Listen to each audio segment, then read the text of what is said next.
My sister raised her glass and said, "Here's to family. Except for Oliver, the failure who thinks money makes him worth something." My dad laughed. So I raised my glass and said, "To the failure who just stopped paying for everything you own." I, 32M, had been the family ATM for 8 years, and last Friday's dinner was the moment I finally turned off the tap. The whole thing started when Dad called me that morning, asking if I could host dinner at my place again. Same routine as always. I'd buy the groceries, cook the meal, provide the wine, and everyone would show up to eat my food and criticize my life choices. I should have said no, but old habits die hard. My sister arrived first with her husband and 2 kids. She walked into my kitchen like she owned it, immediately commenting on how I'd arranged the appetizers wrong and how the wine I'd chosen wasn't sophisticated enough. Dad showed up 20 minutes later with his new girlfriend, a woman half his age who always looked uncomfortable around the family, but never missed a free meal. I'd spent 3 hours preparing everything: roasted chicken, homemade sides, even baked bread from scratch. The table was set with the expensive dinnerware I'd bought specifically for these gatherings. Everyone filled their plates without a single thank you, which was typical. The conversation started innocently enough. Dad asked about work, and I mentioned the promotion I'd received last month, senior project manager at a tech consulting firm, with a salary bump that finally put me in 6 figures. Instead of congratulations, my sister rolled her eyes and made some comment about how throwing money at problems was my solution to everything. That should have been my warning. 20 minutes into dinner, my sister started her usual routine about responsibility and family values. She talked about how important it was to stay grounded and not let success go to your head. The whole time, she was cutting her expensive steak with the silver cutlery I'd bought, drinking wine that cost more than most people spend on groceries in a week. Then she shifted to her favorite topic, my dating life, or lack thereof. She wondered aloud if my standards were too high, if maybe I was too focused on material things to find real connection. Dad nodded along, adding his own commentary about how I needed to find someone who appreciated the simple things in life. I sat there listening, calculating in my head. 8 years of family dinners at my expense. 8 years of covering Dad's car payments when his business was slow. 8 years of paying for my sister's kids' school supplies, dance lessons, and sports equipment. 8 years of being the family safety net while getting lectured about my priorities. The breaking point came during dessert. I'd made tiramisu from scratch, something that took me most of the afternoon. My sister took one bite and announced it was too rich, then launched into a story about a co-worker of hers who'd recently come into money and become insufferable. She looked directly at me when she said money couldn't buy class or genuine relationships. Dad laughed and agreed, saying some people think their bank account makes them better than everyone else. His girlfriend nodded along, though she looked increasingly uncomfortable. That's when my sister stood up with her wine glass. She suggested a toast to family, to the people who stay humble and remember where they come from. Then she paused, smiled, and delivered the line that changed everything. She raised her glass higher and declared we should toast to family, except for Oliver, the failure who thinks money makes him worth something. She called me a failure, to my face, in my own home. After eating my food and drinking my wine, Dad burst out laughing. Not a polite chuckle, but genuine laughter, like it was the funniest thing he'd heard all week. His girlfriend looked mortified, but Dad was practically wiping tears from his eyes. I felt something snap inside me. Not anger exactly, but a cold clarity I'd never experienced before. I stood up slowly, picked up my own wine glass, and smiled back at them. I told them I had a toast too. I raised my glass and announced it was to the failure who just stopped paying for everything they owned. The laughter died immediately. My sister's smile faltered, and Dad's expression shifted from amusement to confusion. They had no idea what I meant, but something in my tone made them realize the evening had taken a turn. I started with the basics. The car Dad drove belonged to me. I held the title and made every payment for the past 3 years. The insurance was in my name. The registration fees, maintenance, repairs, everything. I'd been covering it since his contracting business hit rough times, and he'd never bothered to take over payments even when things improved. My sister's face went white when I mentioned the dance studio fees for her daughter. 6 months of payments, covering classes she'd insisted were essential for her child's development. The sports equipment for her son's baseball team. The school supplies every semester. The emergency car repaired 2 months ago when her transmission died.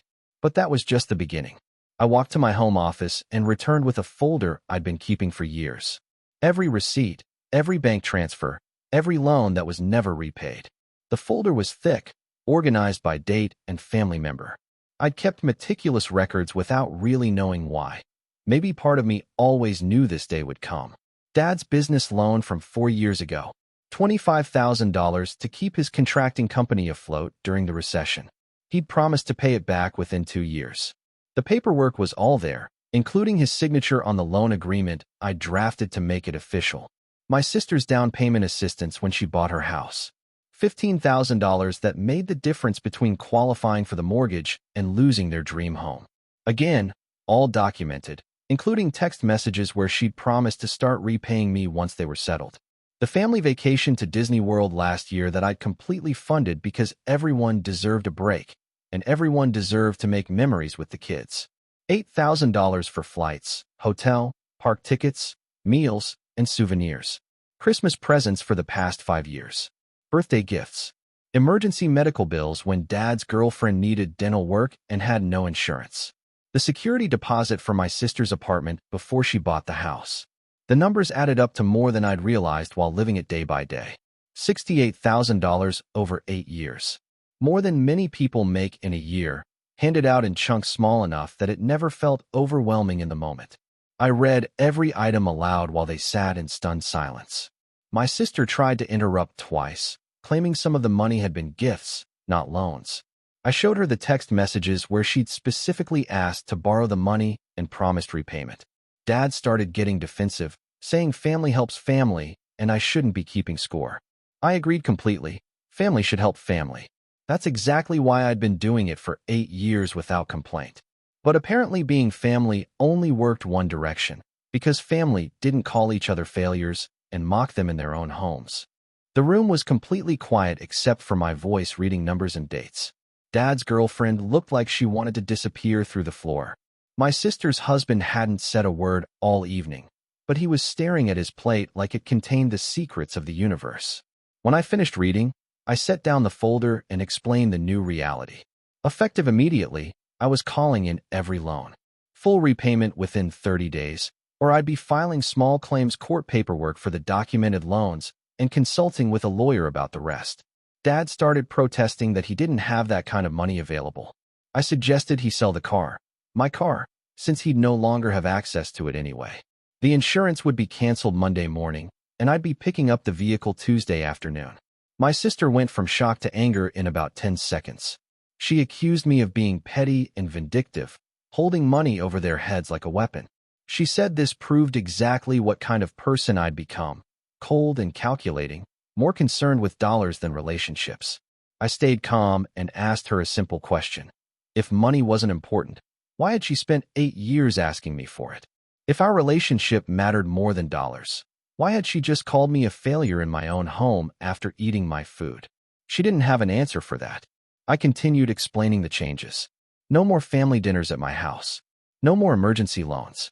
No more covering expenses when someone came up short. They were all adults with jobs and families. It was time they acted like it. Dad tried a different approach, getting sentimental about family traditions and how we'd always been there for each other. I reminded him that I'd been there for everyone else. But when had anyone been there for me? When had anyone offered to help with my mortgage, or my car payment, or my student loans? The answer was never. Not once in 8 years had anyone in my family offered to help me with anything. They'd assumed I was fine because I had money, never considering that maybe I had money because I worked for it and managed it responsibly. My sister's husband finally spoke up, saying they'd need time to figure out how to come up with the money. I told him he had 30 days, same as everyone else. I wasn't interested in payment plans or negotiations. They'd had years to address this voluntarily. The evening ended with everyone leaving in awkward silence. Dad's girlfriend apologized on her way out, saying she'd had no idea about the family dynamics and felt terrible about laughing earlier. I told her she seemed like a decent person and suggested she think carefully about what she'd witnessed. My sister was the last to leave, stopping at the door to tell me I was making a huge mistake.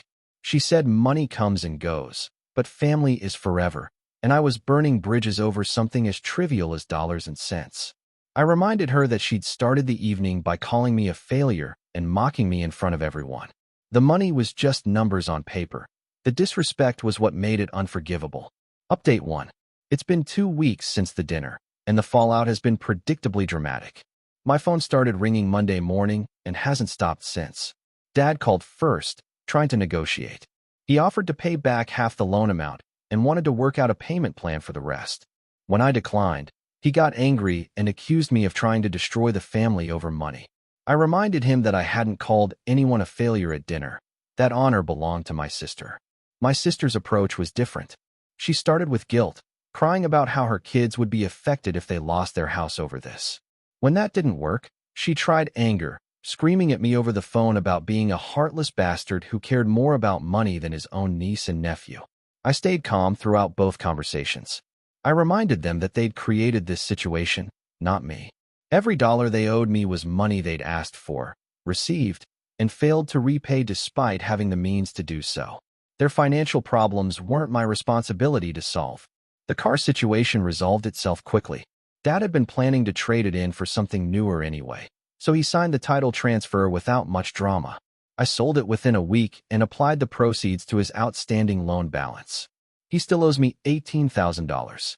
My sister tried a different tactic after the screaming didn't work.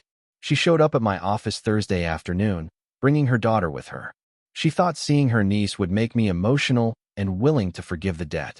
Instead, it reminded me of all the dance lessons and sports equipment I'd paid for while being treated like an ATM. Her daughter is a sweet kid, and I told her so. I also told her that her mother had made some poor choices and now had to deal with the consequences. I suggested she remember this lesson when she's older and has to make decisions about how she treats people. My sister left angrier than before. The extended family started getting involved by week 2. Cousins and aunts began calling, saying they'd heard there was some kind of family emergency and offering to help mediate. It became clear that my sister and dad had been telling a very different version of events. According to their story, I'd suddenly gone crazy and demanded money from everyone over some minor disagreement at dinner. They'd conveniently left out the part about calling me a failure and mocking me in my own home. They also hadn't mentioned the 8 years of unpaid loans that preceded the dinner. I started forwarding the documentation to anyone who called. Bank records, text messages, photos of checks, loan agreements. The family group chat got very quiet very quickly once people saw the actual numbers and timeline. 2 cousins apologized for getting involved without knowing the full story. One aunt called back to say she'd had no idea how much money was involved and didn't blame me for wanting it back. My uncle, Dad's brother, sent a text saying he'd always suspected Dad was taking advantage of my success but hadn't wanted to interfere. The most interesting call came from my sister's husband. He asked to meet for coffee, just the 2 of us, away from the family drama. I agreed, curious about what he had to say. He apologized for not speaking up at dinner. He said he'd been uncomfortable with how my sister and dad treated me for years, but hadn't felt like it was his place to interfere. He'd seen the family dynamics and knew I was being taken advantage of, but his wife had convinced him it was normal sibling behavior. The coffee conversation lasted 2 hours. He explained their actual financial situation, which was worse than I'd realized. They were living paycheck to paycheck despite both having decent jobs, mostly because my sister had expensive tastes and poor impulse control. The house payment, car payments, credit card debt, and lifestyle expenses left them with almost nothing at the end of each month. He asked if I'd consider a payment plan, not for my sister's sake, but for the kids. He offered to take personal responsibility for the debt and handle repayment himself, cutting my sister out of the negotiations entirely. I respected his honesty and agreed to meet with him again the following week to discuss terms. But I made it clear that my sister would need to acknowledge what she'd done and apologize before any payment plan could be finalized. The money was just part of the problem. The disrespect was the bigger issue. He understood and said he'd work on that from his end. Update 2. 3 weeks have passed since the dinner, and the family situation has evolved in ways I didn't expect. My sister's husband kept his word about working on the apology. He apparently had several long conversations with his wife about her behavior and their financial situation. According to him, she finally understood how badly she'd messed up when he threatened to handle their finances himself if she couldn't learn to treat people with respect. She called me last Tuesday evening. No dramatics this time. No guilt trips or manipulation. She apologized for calling me a failure and for taking advantage of my generosity over the years. She admitted that she'd gotten comfortable treating me like a bank instead of a brother, and she acknowledged that her behavior at dinner was unacceptable. The apology felt genuine, but I told her it was going to take time to rebuild trust. 8 years of being treated like an ATM doesn't get erased with one phone call, no matter how sincere. Her husband and I worked out a payment plan. They'll pay me back at $500 per month, which means it'll take almost 5 years to clear their debt. But he's taking personal responsibility for ensuring the payments happen, and he's agreed to let me know immediately if they run into problems. The first payment arrived on schedule last Friday. Dad's situation is more complicated. He's been avoiding my calls since I repossessed the car, and according to my uncle, he's been telling people I'm going through some kind of midlife crisis. He's convinced this is all temporary insanity, and I'll come to my senses eventually. His girlfriend reached out to me separately. She said she'd been dating Dad for 6 months and had no idea about his financial situation or family dynamics until that dinner. She was horrified by how he'd treated me and embarrassed that she'd laughed along without understanding the context. She's been pressuring him to make things right, but he's stubborn and still believes he did nothing wrong. In his mind, family money is everyone's money, and I'm being selfish by wanting it back. She's starting to reconsider the relationship. She told me she can't respect a man who takes advantage of his own son and then laughs when someone insults him. I suggested she trust her instincts. The most unexpected development came from my workplace. My boss noticed I seemed more relaxed and confident in meetings, and when he asked about it, I ended up telling him the whole story. He'd been through something similar with his own family years ago and gave me some valuable advice. He said cutting off financial support is only the first step. The real challenge is maintaining boundaries when people try to guilt you back into old patterns. He warned me that my family would probably test those boundaries repeatedly, especially during holidays and special occasions. He was right. My sister's birthday is next month, and she's already started hinting that the family always celebrates at nice restaurants, and someone usually covers the bill. Her husband shut that down immediately, saying they'd be celebrating at home this year.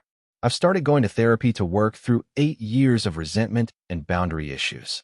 The therapist helped me understand that I'd been enabling my family's behavior by making their financial problems disappear without consequences. She said it's common for successful people to struggle with family dynamics around money, especially when there's a significant income disparity. The therapy sessions have been eye-opening.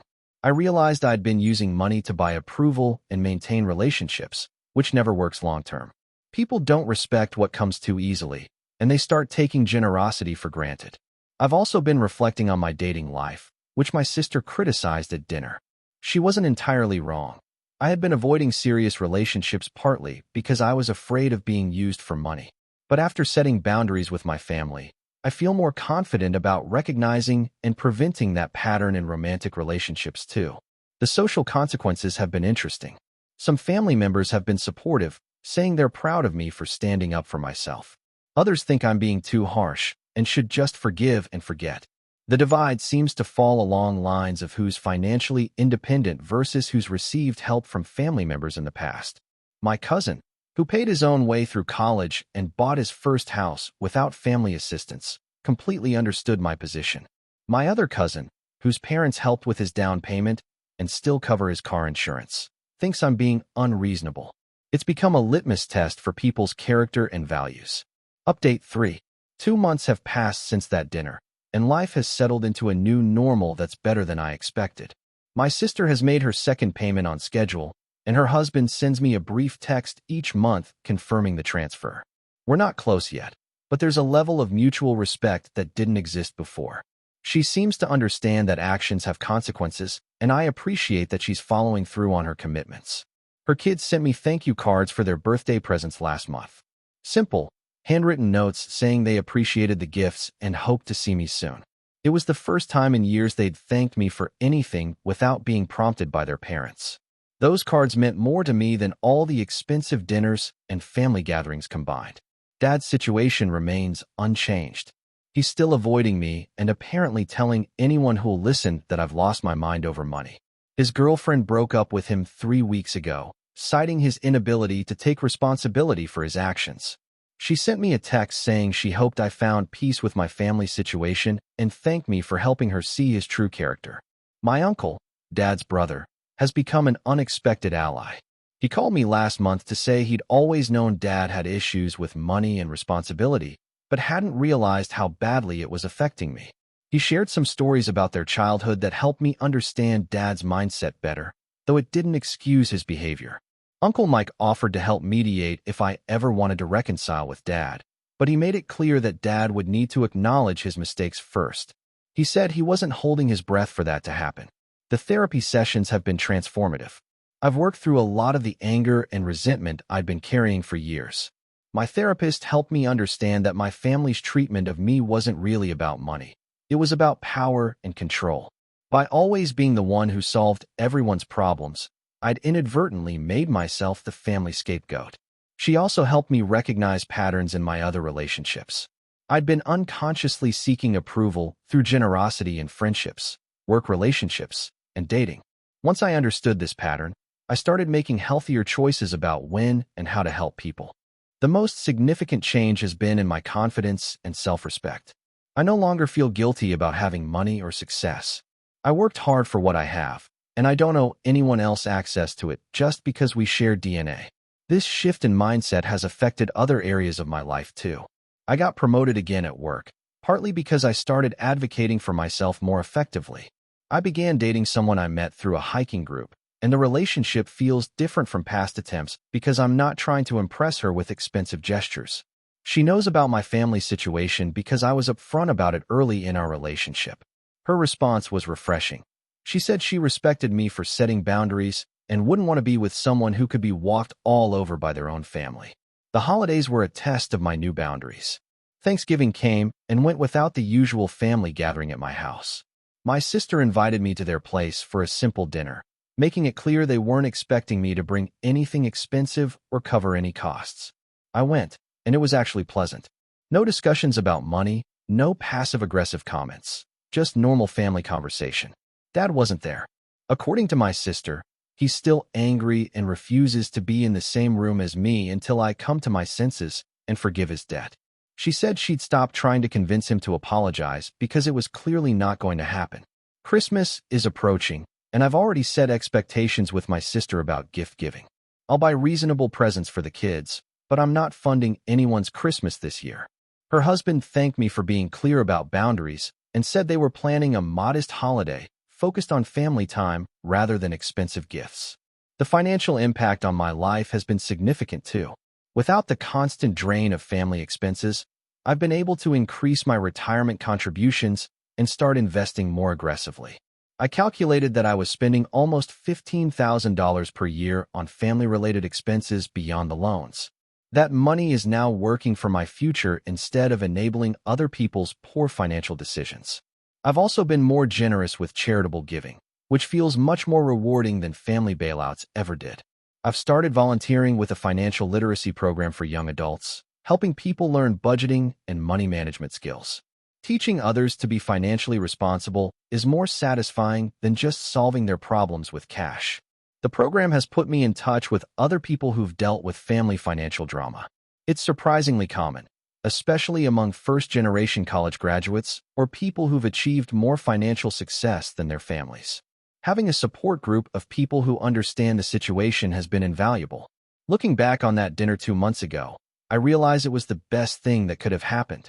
My sister's insult was the catalyst I needed to finally address years of dysfunction and disrespect. Being called a failure in my own home was painful, but it forced me to examine why I'd been accepting such treatment. The relationships that survived this boundary setting are stronger now. The ones that didn't survive probably weren't worth maintaining anyway. Real family relationships should be based on mutual respect and genuine care, not financial transactions. I sleep better now, knowing I'm not being taken advantage of.